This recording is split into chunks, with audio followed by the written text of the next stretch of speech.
Assalamualaikum warahmatullahi wabarakatuh. Alhamdulillahirabbil alamin. Kita bertemu kembali di pelajaran PPKN kelas 11 dalam keadaan sehat walafiat. Untuk pembelajaran kita kali ini, kita akan membahas tentang sistem peradilan di Indonesia. Sistem peradilan di Indonesia ini masuk di subbab kedua di bab ketiga. Tujuan pembelajaran kita kali ini adalah yang pertama, kalian mampu mendeskripsikan pengertian dari peradilan. Yang kedua, kalian mampu mendeskripsikan pengertian dari pengadilan. Yang ketiga, kalian mampu mendeskripsikan perbedaan antara peradilan dengan pengadilan.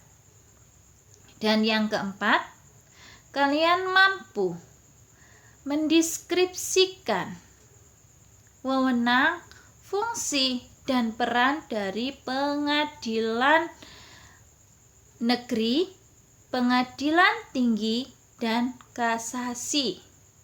Lembaga peradilan.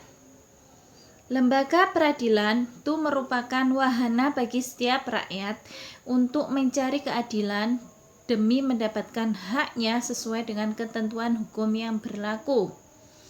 Kalau lembaga peradilan nasional itu merupakan lembaga yang dibentuk oleh negara sebagai bagian dari otoritas negara di bidang kekuasaan kehakiman dengan sumber hukumnya peraturan perundang-undangan yang berlaku di dalam negara. Berarti lembaga peradilan nasional itu yang dimaksud di sini adalah lembaga peradilan di Indonesia. Terus apa sih bedanya antara peradilan dengan pengadilan?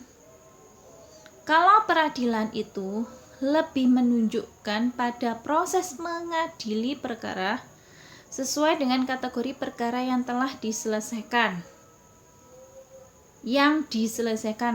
Kalau setelah itu berarti selesai, ini belum, yang diselesaikan.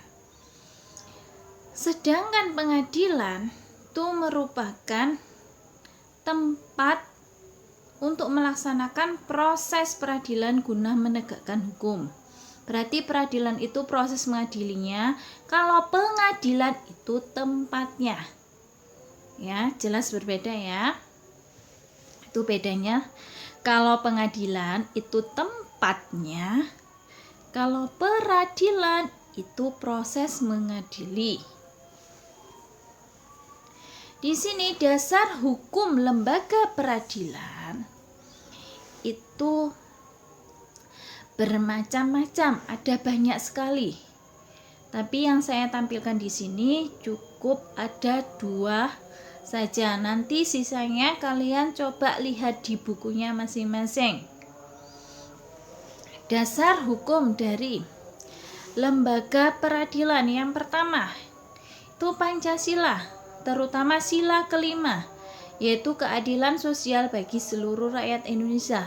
Adil, kan tadi peradilan, proses mengadili.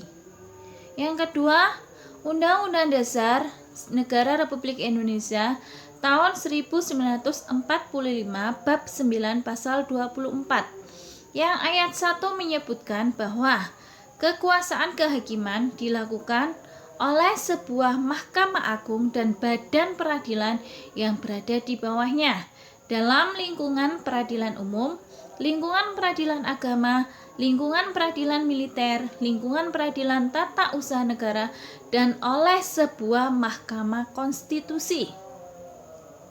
Ayat 2, badan-badan lain yang fungsinya berkaitan dengan kekuasaan kehakiman diatur dalam undang-undang.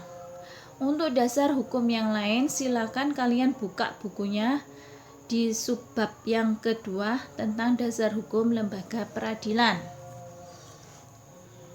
Sekarang ada klasifikasi lembaga peradilan. Ini sesuai dengan Undang-Undang Nomor 48 Tahun 2009 tentang kekuasaan kehakiman. Itu disebutkan bahwa kekuasaan kehakiman dilakukan oleh sebuah mahkamah agung dan badan peradilan yang berada di bawahnya. Dalam lingkungan peradilan umum, lingkungan peradilan agama, lingkungan peradilan militer, dan lingkungan peradilan tata usaha negara dalam sebuah mahkamah konstitusi. Nah, ini ada klasifikasinya. Klasifikasi lembaga peradilan.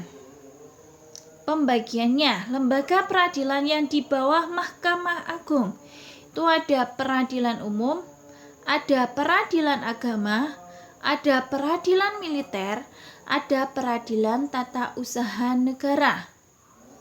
Kalau peradilan umum itu meliputi pengadilan negeri yang berkedudukan di kabupaten atau kota, dan pengadilan tinggi yang berkedudukan di ibu kota provinsi. Itu masuk dalam peradilan umum.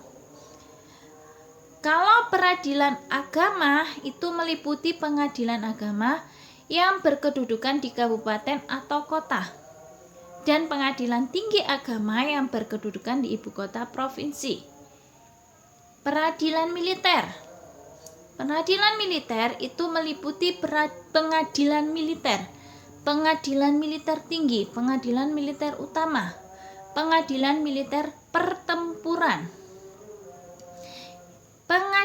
Peradilan tata usaha negara itu meliputi pengadilan tata usaha negara yang berkedudukan di ibu kota kabupaten atau kota, dan pengadilan tinggi tata usaha negara yang berkedudukan di ibu kota provinsi.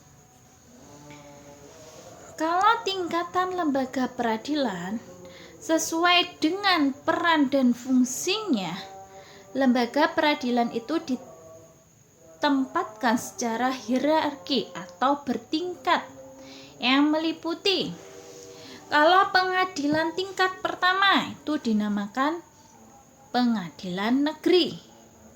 Kalau pengadilan tingkat kedua itu dinamakan pengadilan tinggi. Kalau kasasi itu berarti Mahkamah Agung. Pertama, jika dalam suatu perkara ada pencurian yang dilakukan di wilayah kabupaten atau kota, maka di sidangnya itu di pengadilan tingkat pertama atau pengadilan negeri. Jika keputusannya atau ketetapan hukumnya tidak terima, maka bisa diajukan banding. Itu masuk di pengadilan tinggi. Jika di pengadilan tinggi ketetapan hakim yang telah diputuskan tidak diterima oleh terdakwa, maka bisa masuk ke Mahkamah Agung, namanya kasasi. Nah, sekarang ini ada fungsi dari pengadilan yang bertingkat tadi. Mulai dari pengadilan tinggi tingkat pertama. Fungsi dari pengadilan tingkat pertama atau pengadilan negeri. Pengadilan negeri itu fungsinya memeriksa tentang sah atau tidaknya penangkapan atau penahanan yang diajukan oleh tersangka, keluarga, atau kuasanya kepada ketua pengadilan dengan menyebutkan alasan-alasannya. Jadi ini di tingkat utama yang paling bawah, di tingkat kabupaten atau kota. Ini wewenang pengadilan negeri. Wewenang pengadilan negeri itu ada memeriksa dan memutuskan sesuai dengan ketentuan undang-undang, khususnya pada dua hal, yaitu yang pertama, sah atau tidaknya penangkapan, penahanan, penghentian penyidikan atau penghentian tuntutan. Yang kedua, ganti kerugian dan atau rehabilitasi bagi seseorang yang perkaranya dihentikan tingkat penyidikan atau tuntutan. Sementara ini ada fungsi dari pengadilan tinggi. Ini tingkat kedua. Apa fungsinya? Yaitu yang pertama, menjadi pimpinan bagi pengadilan negeri di daerah hukumnya. Ini di wilayah provinsi. Yang kedua, melakukan pengawasan terhadap jalannya peradilan di daerah hukumnya. Yang ketiga, mengawasi dan meneliti perbuatan hakim di daerah hukumnya. Dan yang keempat, untuk kepentingan negara dan keadilan, pengadilan tinggi dapat memberi peringatan, teguran, dan petunjuk kepada peradilan di daerah hukumnya. Kalau wewenang dari pengadilan tinggi, yang pertama, mengadili perkara yang diputus oleh pengadilan negeri dalam daerah hukumnya yang dimintakan banding kalau tidak terima keputusan hukum di tingkat pengadilan negeri, baru itu dinamakan banding. Yang kedua, memerintahkan pengiriman berkas perkara dan surat-surat untuk diteliti dan memberi penilaian tentang kerajinan dan kecakapan hakim. Sementara ini ada wewenang dari Mahkamah Agung atau tingkat kasasi, yaitu membatalkan atau menyatakan tidak sah putusan hakim pengadilan tinggi, itu pengadilan tingkat kedua tadi, karena keputusan itu salah atau tidak sesuai dengan undang-undang. Hal ini dapat terjadi karena alasannya. Yang pertama, lalai memenuhi syarat yang diwajibkan oleh perundang-undangan. Yang kedua, melampaui batas kewenangan. Yang ketiga, salah menerapkan atau karena melanggar ketentuan hukum yang berlaku. Jadi sudah jelas ya perbedaan antara wewenang pengadilan negeri, pengadilan tinggi, dan kasasi. Nah, ini ada peran dari lembaga peradilan. Peranan lembaga peradilan di lingkungan peradilan umum itu proses pemeriksaan, memutuskan dan menyelesaikan perkara pidana dan perdata di tingkat pertama. Ini yang tadi peran dari lembaga peradilan. Yang pertama ini pengadilan negeri, yang kedua ada pengadilan tinggi, fungsinya itu menyelesaikan perkara pidana dan perdata pada tingkat kedua atau banding. Jadi yang negeri itu memeriksa, memutus dan menyelesaikan perkara pidana pada tingkat pertama, itu di tingkat kabupaten atau kota.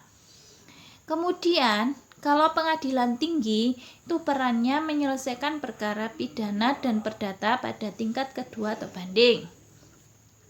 Nah, kalau peran Mahkamah Agung, di samping tadi berperan memberikan kasasi, Mahkamah Agung mempunyai wewenang lain, misalnya yaitu menguji peraturan perundang-undangan di bawah undang-undang terhadap undang-undang.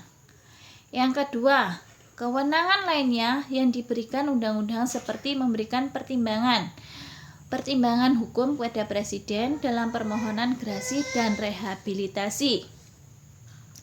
Nah, sekarang ada peradilan agama. Fungsinya apa? Tugasnya apa? Perannya apa? Ya, pengadilan agama itu tugasnya dan wewenangnya memeriksa, memutus, dan menyelesaikan perkara di tingkat pertama antara orang-orang yang beragama Islam di bidang perkawinan, waris, wasiat, hibah, wakaf, zakat, dan sebagainya. Ya. Peran peradilan tata usaha negara. Ini perannya proses penyelesaian sengketa tata usaha negara. Sengketa tata usaha negara itu seperti sengketa yang timbul dalam bidang tata usaha negara antara orang atau badan hukum perdata dengan badan atau pejabat tata usaha negara, baik di tingkat pusat atau daerah sebagai akibat dikeluarkannya keputusan tata usaha negara. Peran peradilan militer. Perannya itu hanya khusus menyelenggarakan proses peradilan dalam lingkup hukum pidana, yaitu yang pertama pada anggota TNI, yang kedua seorang yang menurut undang-undang dapat dipersamakan dengan anggota TNI, yang ketiga anggota jawatan atau golongan yang dapat dipersamakan dengan anggota TNI, Yang keempat, seorang yang menurut keputusan Menteri Pertahanan dan Keamanan harus diadili oleh pengadilan militer. Peran Mahkamah Konstitusi. Ini sambil dilihat di bukunya, di Undang-Undang Dasar juga ada peran Mahkamah Konstitusi sesuai dengan pasal 24C ayat 1 Undang-Undang Dasar 1945. Wewenangnya mengadili pada tingkat pertama dan terakhir undang-undang terhadap Undang-Undang Dasar 1945. Memutus sengketa kewenangan lembaga negara yang berwenangnya diberikan oleh Undang-Undang Dasar 1945. Memutus pembubaran partai politik. Memutus perselisihan tentang hasil pemilu. Ya, itu tadi mulai dari pengertian peradilan sampai dari peran dari peradilan yang ada di Indonesia. Kalian sekarang dari awal sampai akhir tolong dipahami dulu, disimak dengan seksama. Dan saya akhiri, wassalamualaikum warahmatullahi wabarakatuh.